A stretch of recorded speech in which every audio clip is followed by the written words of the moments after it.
When it comes to the pace of innovation, nothing is quite as valuable a motivator as war. From engineers to financiers, from garage innovators to governments, and from big tech to business, war is by far the most motivator that humanity has found in order to pony up some cash and make some technological magic happen. Perhaps it's the stakes that come with an enemy figuring out a new technology before you do. Maybe it's a vast military-industrial complex playing on the fears of a government and its people. Or maybe it's a testament to humanity's immense capacity to perform under pressure. But the results are undeniable. When in early 2022, columns of Russian tanks and soldiers streamed en masse into Ukraine, no amount of desperate innovation was expected to stand against the coming onslaught. Yet out of the crucible that is the Russia-Ukrainian war, Ukrainian inventors and builders on the home front have produced a piece of tech that's proven nothing short of an equalizer in the realm where the nation was expected to be the most horribly outmatched. The technology in question is the Sea Drone, properly known as either the unmanned surface vehicle or USV, or the unmanned underwater vehicle or UUV. And Ukraine isn't just churning out carbon copies of the same single Sea Drone. They've instead created a whole mass of them, and some of them are getting pretty wild.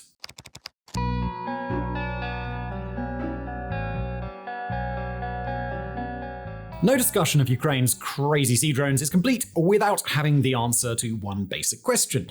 Why does Ukraine need maritime drones in the first place? The reason for Ukraine's urgent need traces back to Russia's considerable naval power, and specifically the extreme disparity between the assets that Russia could leverage on the water and what Ukraine had in its arsenal. Although we've been known to lampoon Russia's rather silly Admiral Kuznetsov aircraft carrier on the Mega Projects channel, check it out if you want to, the reality of Russian naval power is a bit more nuanced than that. Although the aircraft carrier really isn't modern-day Russia's naval forte, the country still leverages a range of very scary destroyers, cruisers, and frigates, along with large landing ships and ballistic missile, cruise missile, and nuclear attack submarines. Ukraine, by contrast, had a few piddling patrol boats and other rather inconsequential vessels at the start of the war, most of which were either scuttled, captured, or moved far away from Russian forces in an attempt not to see them blown up. Say whatever else you want about Russia's bumbling offensive on land, but very early into the conflict, Moscow had won its war in the Black Sea. Or at least,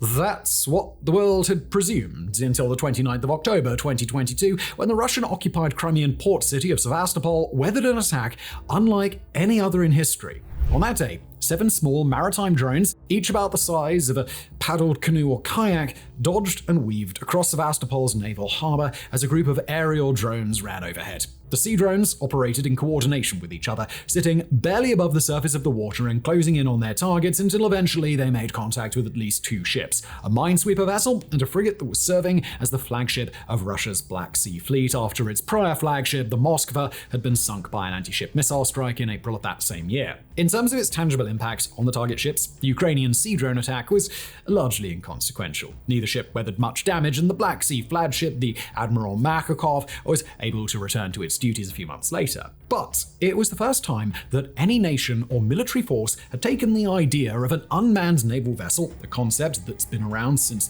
the fireships of old, and began to integrate sea drones into a coordinated attack. Packed with explosives, painted black, and sitting low in the water, then probably using Starlink internet communications technology, the drones had formed a small swarm, scoring hits and causing damage against vessels that were in friendly ports and thought to be capable of self-defense against far more intimidating adversaries. Not only that, but they'd done it at a tiny fraction of the cost Russia had expended on warships that were now rendered vulnerable and forced to either stay under lock and key in friendly ports or risk complete destruction against a sea drone swarm on the high seas. The drone that was utilized in the Sevastopol attack in October of 2022 would later be revealed to the world under the name Mykola. Measuring a full length of 5.5 meters but sitting low and shallow in the water, the Mykola is typically painted black in order to blend in with the waves during night attacks. Comprising a hull, a motor, and a trimmed-down top compartment, the Mykola is obviously meant to be a fast boat, and it serves capably as such, hitting maximum speeds of up to 43 knots or 80 kilometers an hour, according to naval expert H.I. Sutton.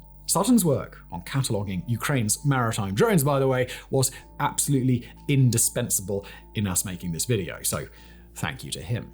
The Mykola is able to carry up to 200 kilograms of explosives, enough to punch a clean hole through the hulls of smaller vessels, and they can travel for a range of up to 800 kilometers or 430 nautical miles. They're able to work autonomously for up to 60 hours and stream encrypted HD video on up to 3 streams, providing a first-person perspective to their remote operators during an attack. Because of its long range, long endurance, and sleek, nearly invisible profile when sitting low in the water, the Mykola is ideal for surface attacks, getting to within a few nautical miles from a given target by sundown, puttering at a slow speed with no wake and little noise, and then roaring to life in coordinated swarms with just enough space to reach maximum speed before smashing into their targets. But although the Mykola line of sea drones have become the thing people tend to picture when thinking about Ukrainian USVs, the past few years of warfare have revealed that the Mykola was just phase 1, and it's not even Ukraine's primary weapon on the high seas anymore.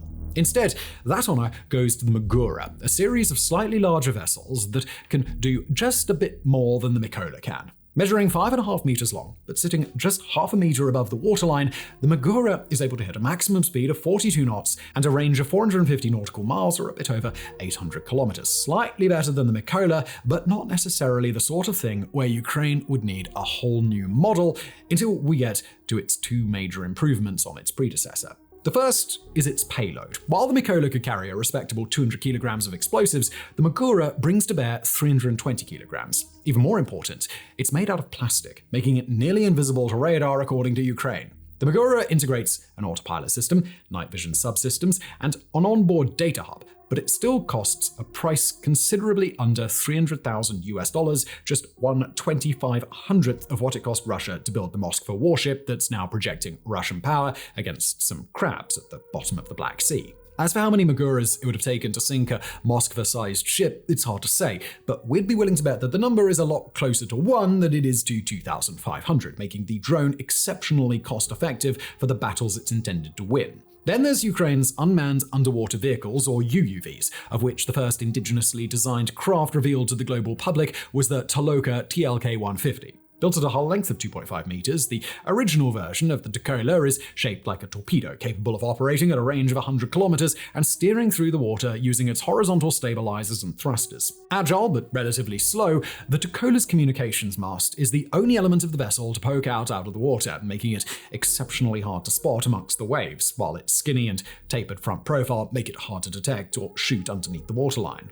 Future versions of the Mykola are expected to boast an operational range of up to 1,200 kilometers, bringing the entire east-west extent of the Black Sea well into its range. But while the Mykola may not be capable of much when it comes to speed, another Ukrainian USV has got that area handled, and that would be the Mamai, unveiled near the end of 2023 after having been proven in multiple prior attacks against Russian vessels far from Ukraine's territory on land. Equipped with a planing hull, the Mamai is purportedly able to rocket itself across the waves at up to 60 knots or 110 kilometers per hour. Fitted with an electro-optical camera ball and multiple satellite antennae, the Mamai is compact but rises higher out of the water than Ukraine's other sea drones, likely granting itself a fuel load that would result in a very respectable range. While the drone's explosive payload capacity is currently unknown, it's marketed by Ukraine's war crowdfunding platform United24 as, quote, the fastest object in the Black Sea. Per United24, the thing is even bulletproof, which, alongside its speed, grants it a level of resiliency and evasion that's compensating for its decidedly unstealthy profile. After the Mamai,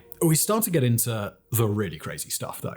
Meet the Sea Baby, which, despite its rather adorable name, has proven itself to be the baby from hell, where Russia is concerned. Coming into a length of 6 meters and sitting just 0.6 meters above the waterline when it's moving slowly or at rest, it's capable of hitting speeds of up to 49 knots, and with additional fuel on board, it can travel for up to 1,000 kilometers. But its payload is the especially impressive thing about the Sea Baby for 2 key reasons. On the one hand, when it's being used as a kamikaze drone like the others we've talked about thus far, the Sea Baby can carry up to 850 kilograms of explosives, more than 4 of the early-stage Mykola drones that we talked about previously. Even better, the Sea Baby is equipped with weapons beyond just the bomb carried in its own hull. This particular drone has shown up to be equipped with RPV-60 and thermobaric rockets, including up to 6 rocket tubes. Each rocket is able to fly about a kilometer and can either be used to attack a target, defend the drone against threats, or to distract, occupy, or suppress defensive measures as the Sea Baby's internal explosives get close enough to do the real work. In addition to missiles, the Sea Baby has even been fitted out with guided missile launchers, and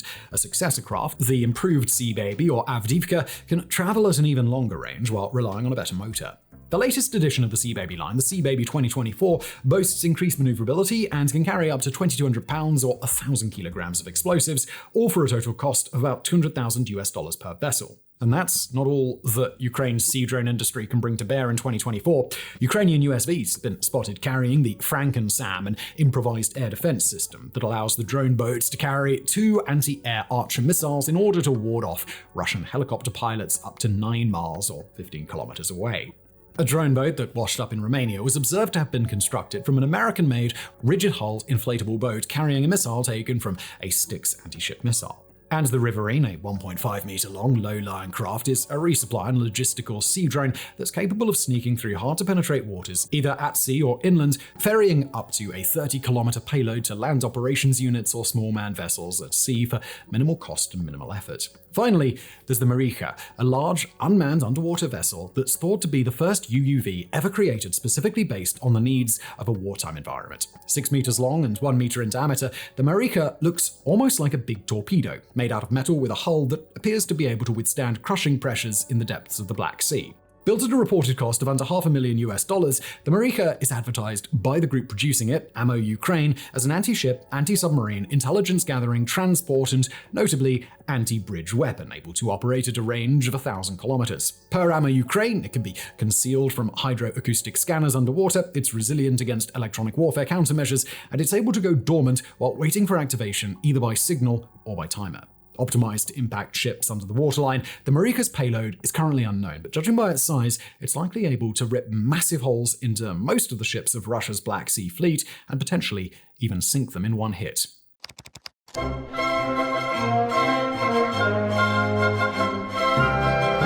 By now it should be abundantly clear that Ukraine's fleet of sea drones isn't like anything the world has ever seen.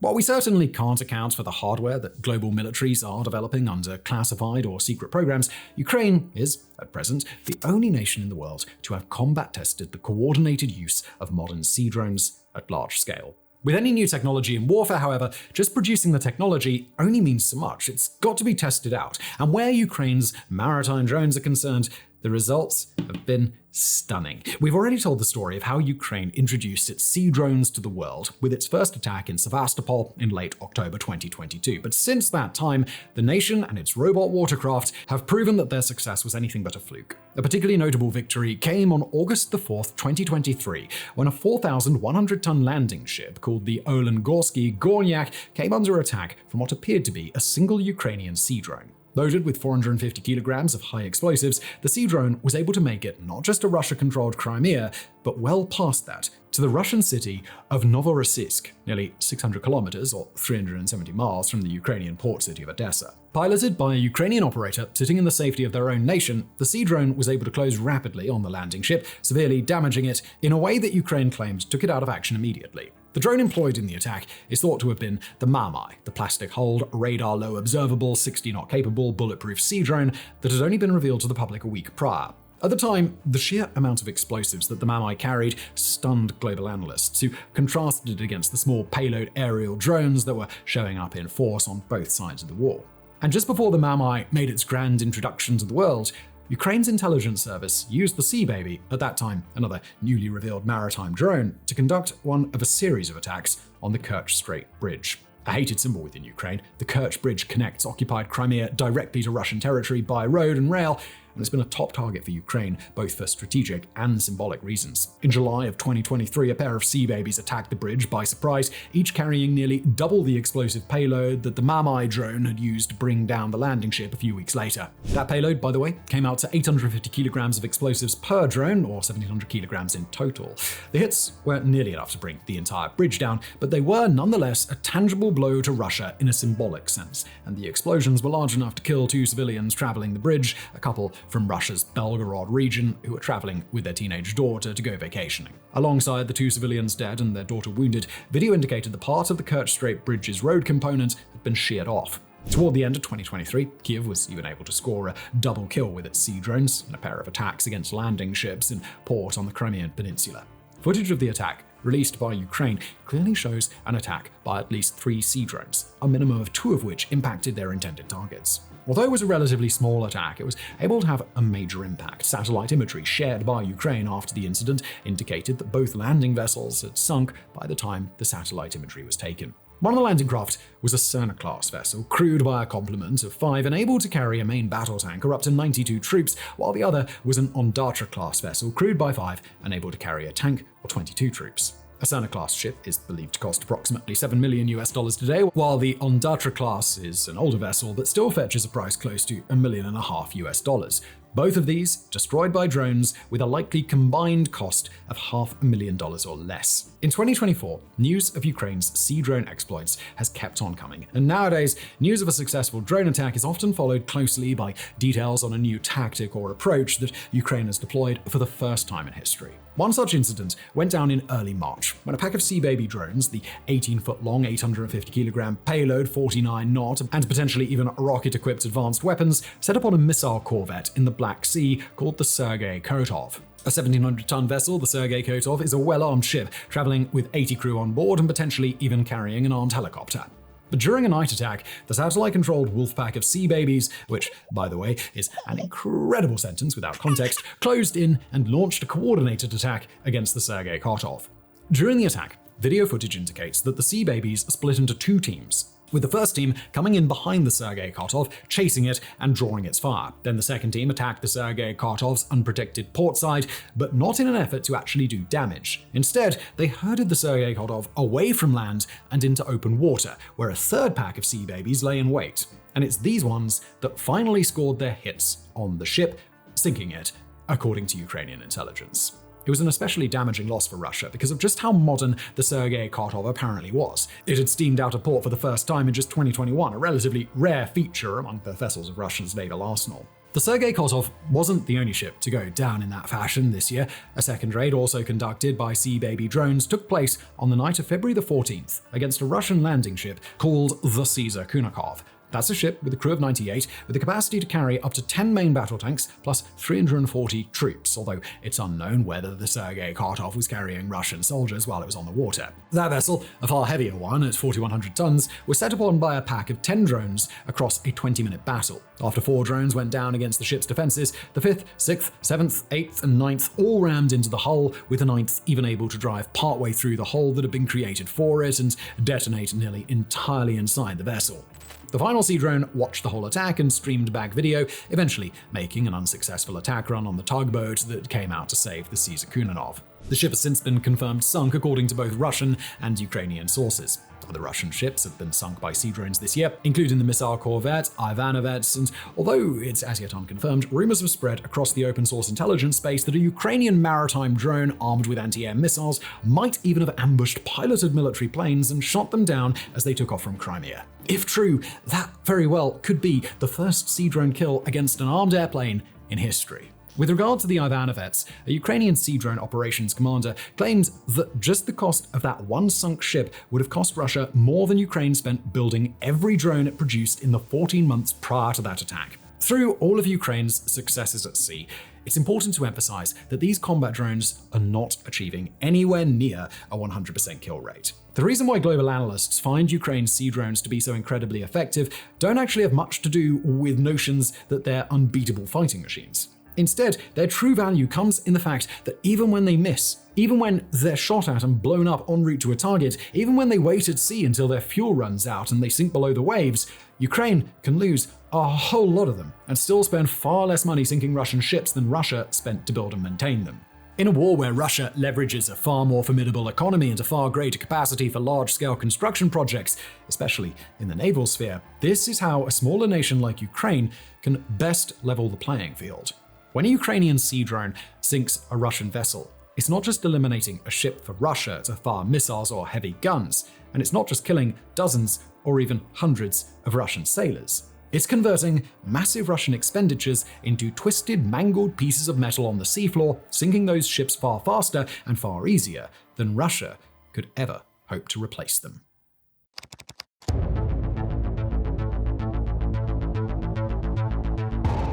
By now, it should be transparently obvious that Ukraine's drones offer, at a bare minimum, a sort of technology that will be useful for the nation over the course of its war with Russia. Try as Moscow might, it can't seem to achieve total enough control over the waters of the Black Sea that Ukraine could be prevented from landing hits, and every time a hit does land, Ukraine's defense secures a massive victory. But just as important as what Ukraine is doing with their drones on the battlefield is what Ukraine is doing behind the scenes, and it's here that we've got to talk about production.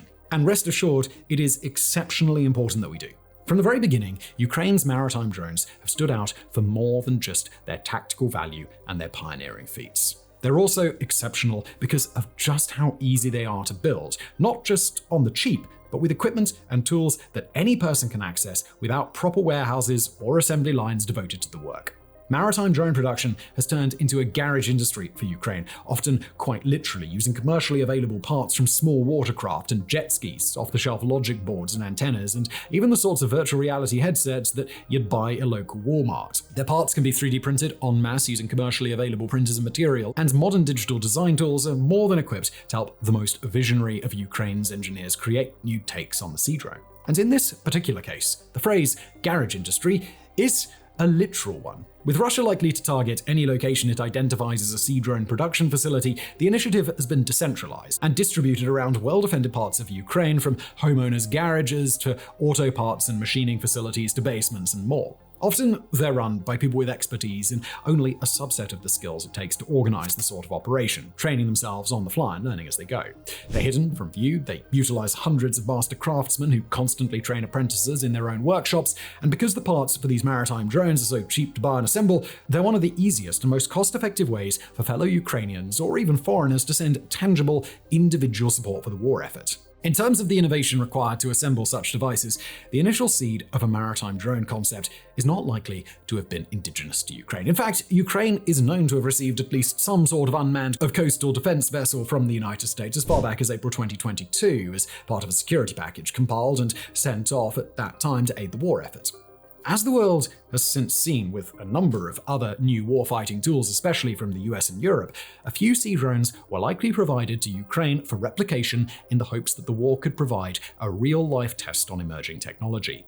But between Ukraine's desperate need for any set of tools that could help it survive against Russia and the way in which a decentralized garage industry of highly motivated builders can quickly become a hotbed for creativity, the rapid and multi-directional evolution of Ukraine's drones is quite clearly a Ukrainian phenomenon. Whether or not there might be outside influence, and it certainly shouldn't be a surprise that there would be, the onus is still on Ukraine's sea drone creators to add new capabilities and new warfighting potential to their creations, and, well, have they ever? Between all of its drones, from aerial to naval to land-based, Ukraine boasts the capacity to manufacture well over 100 different designs, many of which are indigenous, in a process where the broad trend line indicates that their technological results are only getting better. Not only that, but Ukraine, generally quite opposed to acts that the public might see as war profiteering, has carved out a legislative allowance for drone makers, in particular to charge up to 25% profit on what they produce.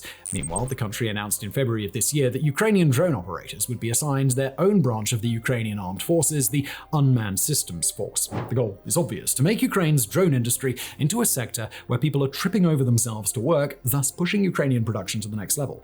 With the incredible success of Ukraine's maritime drones so far, the biggest question most nations have about their sea drones is simple: where can we buy some? And while Ukraine is not offering any of its drones for sale at this time, given that every one Ukraine can produce, and then some that needed on the front lines, it's a very interesting question in terms of what comes after the war. While anything could happen, it seems unlikely at the time of writing that a total Ukrainian defeat will happen anytime soon. A surrender that sees Ukraine become fully part of Russia is one of the possible outcomes in this war, there's no doubt about that. But if Ukraine does begin to experience the sorts of defeats that would make it all but impossible for Russia to be booted off of its territory that it controls, then Kiev's leaders would be far wiser to sue for an unfavorable peace than to try and beg Vladimir Putin that they keep their heads. What that means is that no matter how this war goes, there will most likely be a Ukrainian sovereign state in some form in the aftermath.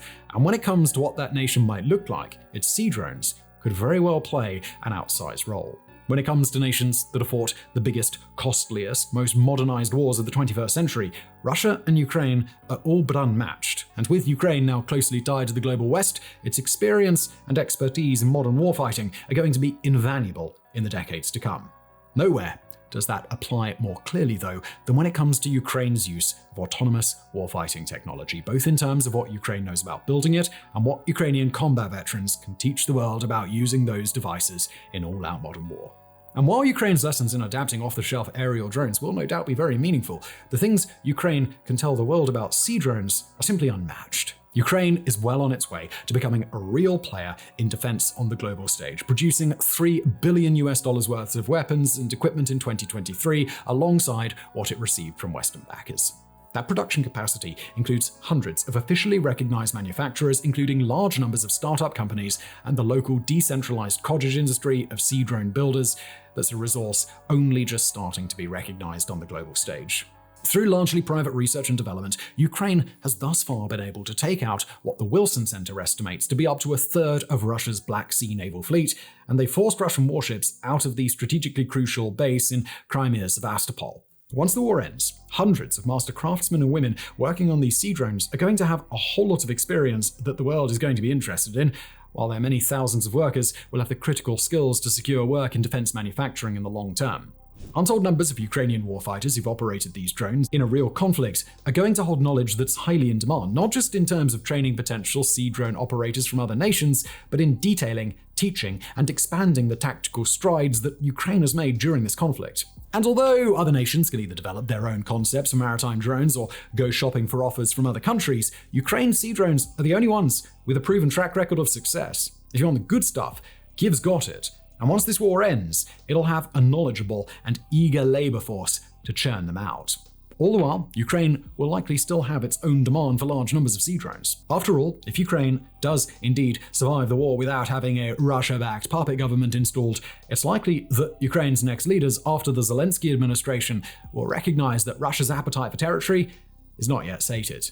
Whether Putin or a potential successor did have post-war designs on a second attack to take the rest of Ukraine, or whether they don't, Ukraine would be foolish not to plan for the worst. And while no feasible amount of Ukrainian defense spending can make it an equal rival against Russia in terms of military might, Ukraine has also proven that it doesn't need to. Its sea drones have already proven that they can devastate Russian naval power at a tiny fraction of Russia's expenditures, and if Ukraine rightly treats an initial peace accord as a sort of intermission between this war and the next, then it's clear as day that Ukraine's next step will be to stock up on so many sea drones that the Black Sea's fleet admirals start wetting their beds at night. As of now, Ukrainian President Zelensky has set his country a target of 1 million drones produced annually, a figure that it certainly couldn't hit today, but one that becomes far more achievable in a post-war setting. Add to that Ukraine's likely need to employ its veterans after the war ends, and its historically high unemployment rate in the decade prior to the current war, and a maritime drone industry could not only create major opportunity inside post-war Ukraine, but fix some of its anticipated issues as well. In order to get Ukraine to the level where it could become a defense powerhouse, many experts around the world suggest that now is the time for investments to start pouring in. Per an article by the Institute for the Study of War, Ukraine already has many of the indicators that suggest that it could take its current wartime industry and make it into a long-term success story. The country is heavily industrialized, highly educated, and its population lives fully in the technological realm of the 21st century. It's already got a history of arms exporting, it's converted a wide range of pre-war manufacturing centers to serve defense purposes, and its people are gaining expertise not only in building a lot of things very quickly, but in making innovation a cornerstone of their process. Ukraine has long been regarded as a nominally neutral bulwark between the NATO alliance and Russia, and the country's current leaders are clearly attempting to pivot their country into a role as NATO's bastion against Moscow for the long term. If Ukraine becomes the defense industrial behemoth that it could one day be, it'll be able to produce far more than just maritime drones, from artillery to heavy munitions to armored vehicles to electronic warfare systems. But if Ukraine is looking to find a spot where it really stands out from the competition, maritime drones are it. And if they can make the transition from desperate wartime innovation to a centerpiece of Ukraine's manufacturing wheelhouse, then the hell that Russia has put Ukraine through over the past 2 years might finally end up having a bit of a payoff.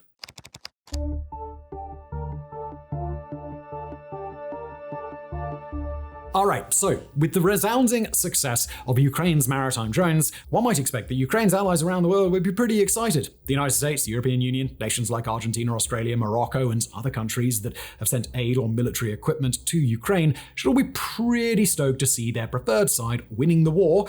And they are, except there's a caveat. With drones of all sorts across the war in Ukraine, the primary reason why an unmanned systems dominant strategy works is cost. We've said it already, and we'll say it again.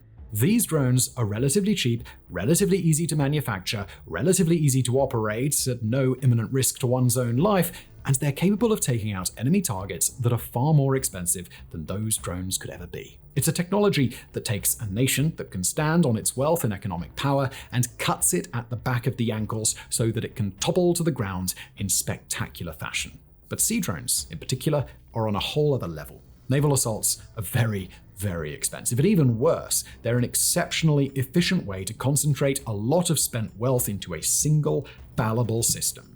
If America, for example, provides $12 billion to its Air Force, it might get, say, 350 plus F-16s out of the deal. In order to truly make America waste that investment, you'd have to destroy 350 plus individual pieces of equipment, and given that they're highly maneuverable, well-armed, and can fly faster and higher than any drone that could be produced in the way Ukraine's been producing its drones, well, getting them all down is going to be a bloody difficult task. But take that same $12 billion and give it to the US Navy, and they'll be able to procure just one Nimitz-class aircraft carrier and maybe a couple of inflatable dinghies to spare.